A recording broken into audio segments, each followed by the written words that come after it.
여러분 안녕하세요. 부동산 트래블러입니다. 경기도 외곽 수도권에 거주하거나 내 집 마련을 희망하시는 분들은 우리 집 앞에 어떤 철도 노선이 지나가길 희망하냐고 물어보면 대부분 수도권 광역철도 GTX가 지나가길 희망하곤 합니다. 이유는 간단합니다. 공급 부족으로 지난 몇 년 동안 서울 중심지부터 집값이 엄청나게 상승하였기 때문에 점점 수요층이 수도권 중심에서 수도권 외곽으로 밀려났으며, 이렇게 수도권 외곽으로 밀려남에도 대부분의 양질의 일자리는 서울 중심 업무지구인 강남, 여의도, 광화문에 몰려있기 때문에 이 GTX라는 철도가 없으면 경기도 외곽에서 서울 중심 업무지구까지는 사실상 출퇴근은 거의 포기 수준인데, GTX가 들어옴으로 인해서 30분 이내에 중심 업무지구까지 도달이 가능한 혁신적인 철도 사업이기 때문입니다. 그러나 이러한 엄청난 호재는 단기간 집값 폭등의 주범으로 작용하여 경기도 외곽 GTX 역사 근처 신축 아파트들 가격이 서울 수도권 중심지 구축 아파트 수준까지 따라오며 엄청난 상승을 지난 몇 년간 하였으며, 현재는 시세가 조정을 받고 있는 시기입니다. 그럼에도 GTX라는 파급력은 엄청나기에 많은 경기도 외곽 지역들은 선거 공약 시 빠지지 않고 GTX 추진을 외치곤 하죠. GTX 외에도 이에 못지않는 잠재력을 지닌 철도 노선이 2023년 1월경에 완전 개통을 목표로 막바지 공사를 진행하고 있는데,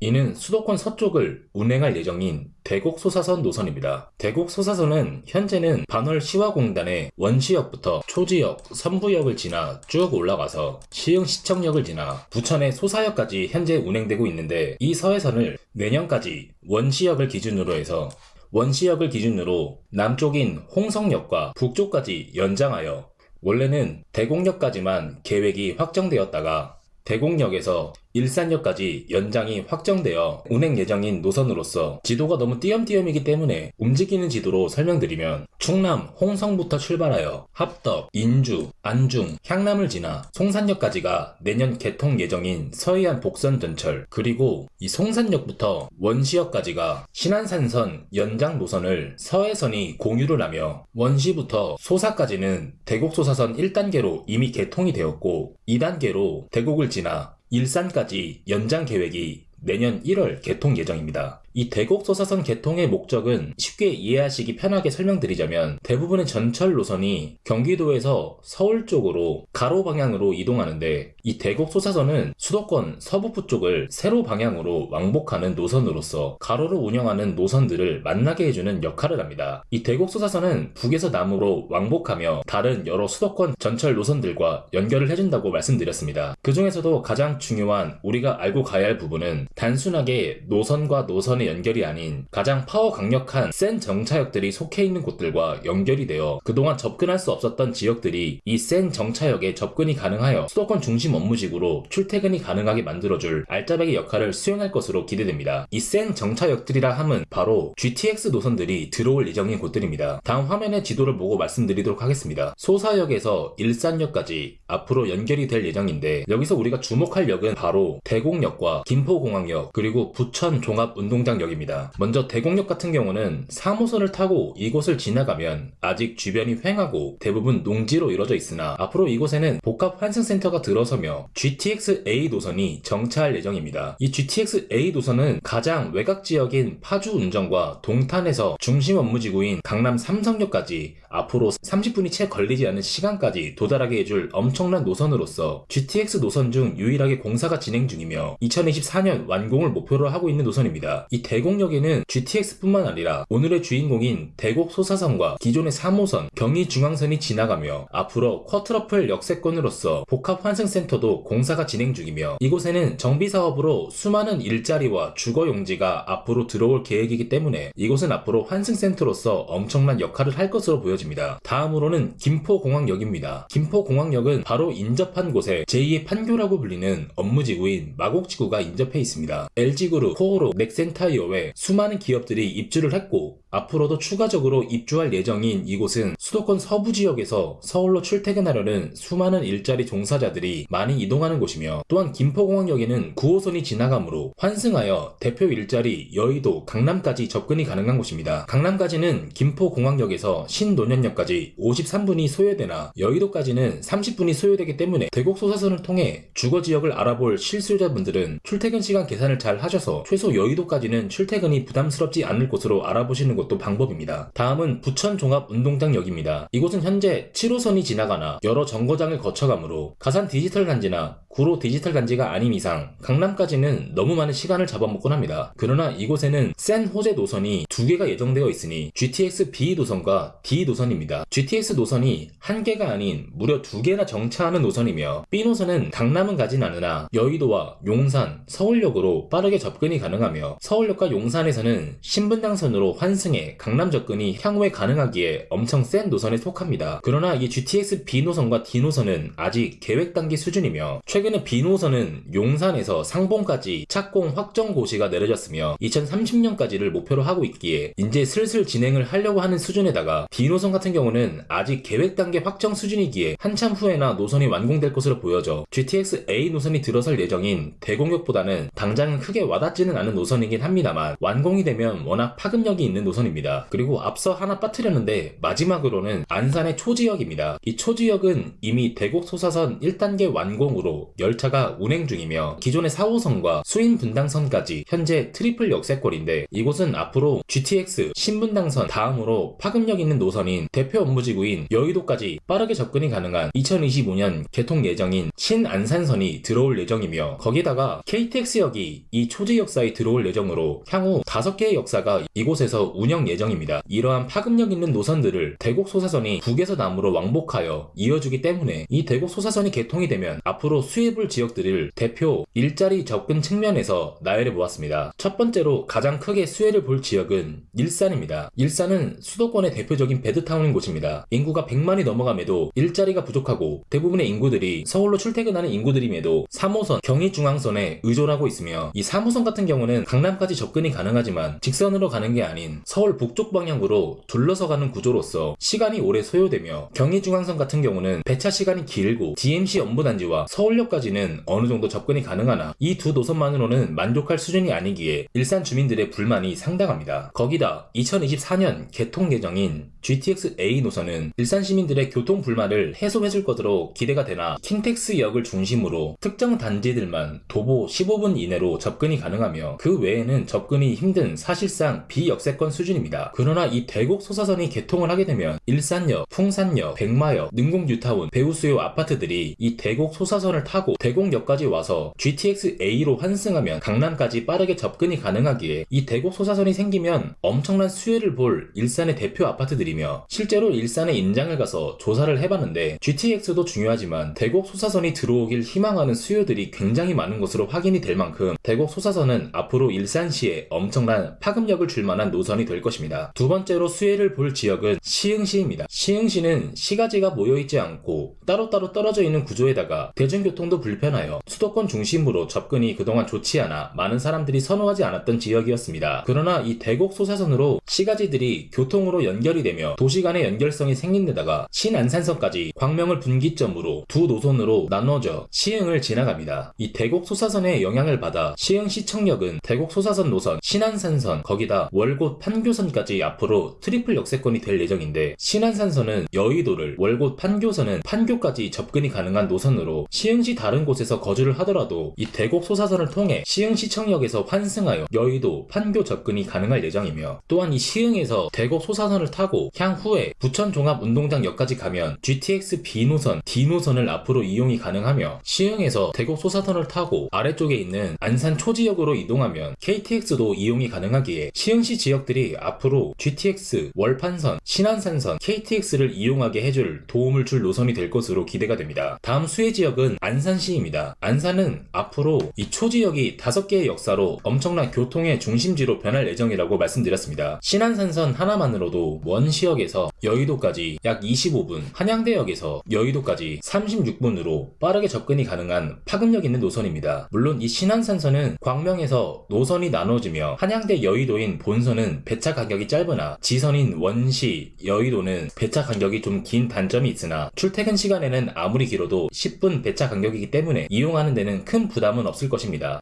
이 신안산선 지선 노선과 초지역을 현재는 이용이 불가하나 대곡 소사선이 생기며 접근이 가능하게 이어주었으며 또한 안산에서도 대곡 소사선을 타고 시흥시청역에서 월판선으로 환승해 판교 접근까지 가능하기에 안산시는 사실 신안산선 하나만으로도 파급력이 있으나 대곡 소사선으로 선부역이 힘을 받을 것으로 보여집니다. 마지막으로는 부천시입니다. 부천시는 부천 종합운동장역에 GTX B 노선, D 노선이 더블 역세권으로 들어오며 앞으로 미래에 엄청나게 세질 노선이라고 설명드렸습니다. 이 노선들을 부천 종합운동장역을 지나는 7호선 배후 아파트들만 누릴 예정이었는데 대곡 소사선이 생김으로 인해 소사역, 원정역에 거주하는 사람들까지 앞으로 한 정거장만 가면 GTX 노선으로 접근이 가능하기에 아주 파급력이 세질 예정입니다. 또한 이 원정역에는 앞으로 부천 대장 신도시에서 홍대 입구역까지 대장 홍대선이 새로 생길 예정인데 이곳은 DMC 업무단지와 9호선 그리고 마곡으로 접근 가능한 5호선으로 이어주는 노선이기에 대곡 소사선을 통해 더욱더 서울 접근성의 방법이 다양해질 전망입니다. 이렇게 해서 대곡 소사선이 개통되며 떡상할 지역 베스트4를 서울과의 접근성이 떨어지며 자체적인 일자리가 부족한 지역들임에도 일자리 접근성이 개선되는 순서대로 소개해드리는 시간을 가져봤습니다. 수도권 광역철도가 들어오는 GTX 노선 바로 인근 아파트들은 무조건 비쌀 수밖에 없습니다. 그렇다면 우리는 GTX나 신분당선, 신안산선 등 서울 중심 업무지구로 빠르게 접근이 가능할 노선들과 연결해주는 노선을 공부할 필요가 있으며 그러한 대표적인 노선이자 당장 내년 1월에 개통이 완료될 대곡 소사선을 이번 시간에 자세하게 알아보았습니다. 도움이 되셨다면 구독과 좋아요 그리고 알람 설정까지 부탁드립니다. 감사합니다.